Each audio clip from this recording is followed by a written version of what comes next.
So here we are at the end of the season, just 1 week left. It's been a long and hard season, but here we are. George Dix sits atop of the table.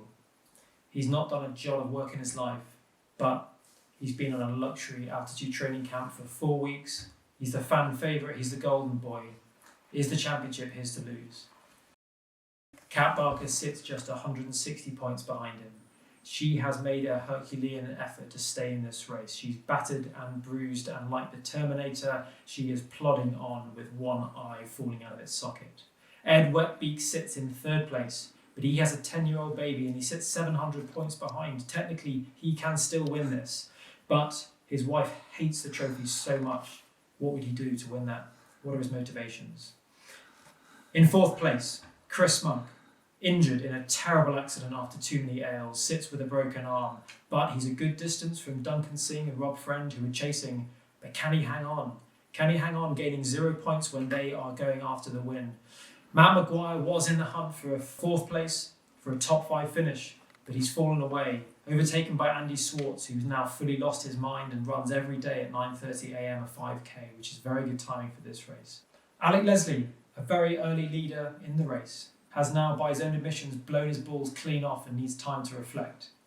But Chris Monk sits in fourth place, injured, unable to take place. So the door is open.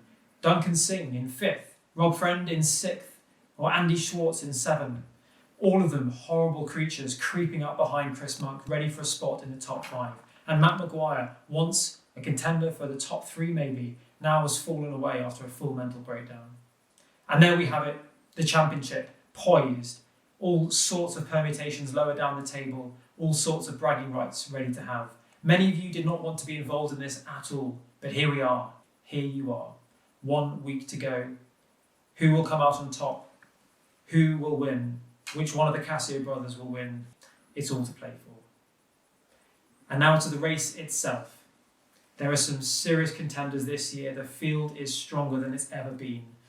There are 3 champions taking part and at least 2 real contenders in Pete Salmon and Alec Leslie. But leading the race, athlete number 1 this year is Ian Bailey, like an old medieval oak door, smoothed by kind hands over the many years. Such a wonderful man. Everybody will look kindly upon him as he floats off into the distance. But who will win? Who are the contenders? Last year's champion, Ed Wetbeak. He'll be there stronger than ever. After spending an entire year on the Watt bike and in the virtual world, he will be looking to retain his crown. But Graham Aitchison, coming down from Scotland the night before, looking for his 4th Walrus championship. Who will win this titanic battle between the 2 of them? Alec Leslie, a new boy, a serious contender, long shaggy hair, a body like a Labrador. This man is not to be taken lightly. Rob Friend, ever angry, looking for his first win. If he can just stave off race dementia, he could be in with a chance. Previous winner Ian Burns, ever a mysterious mercurial figure. Last year's number 2, Ed Smith, and Pete Salmon, entering last minute, as is his usual way, is a serious contender. Further down the pack, we have Nick Thornton looking to be the fastest female. We have Roman hoping not to get lost, or Andy Schwartz hoping to cast aside the tag of White Fang. He's been training incredibly hard. Matt Maguire will be hoping his brother doesn't put a chain lock round his bike before the race. And Old Keir. What about Old Keir? Alex Hadcock, the fastest runner in the club. If only he could string together a sensible bike and a sensible transition, he could be in with the big dogs. But alas, he's out of his mind. There's a fascinating battle in the Beasts group with Teo Lopez, who has now become more stallion than man, and George Dix, having spent months and months training for this very race. In the middle of the pack, we have Ed English, the transition specialist. Ben Thornton, another previous White Fang, now so powerful he looks like Tutankhamun if he was an open-side flanker.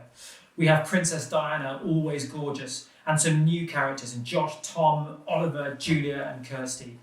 Who knows what will happen there? There are some serious questions to be answered. Who will get lost? Who will go the wrong way around transition? Who will be fined for drafting? Who will almost drown and have a panic attack? Who will get stuck in the reeds? Who will be the fastest female? Who will be the category winners? Who will be White Fang and who will be victorious? We'll find out on Saturday.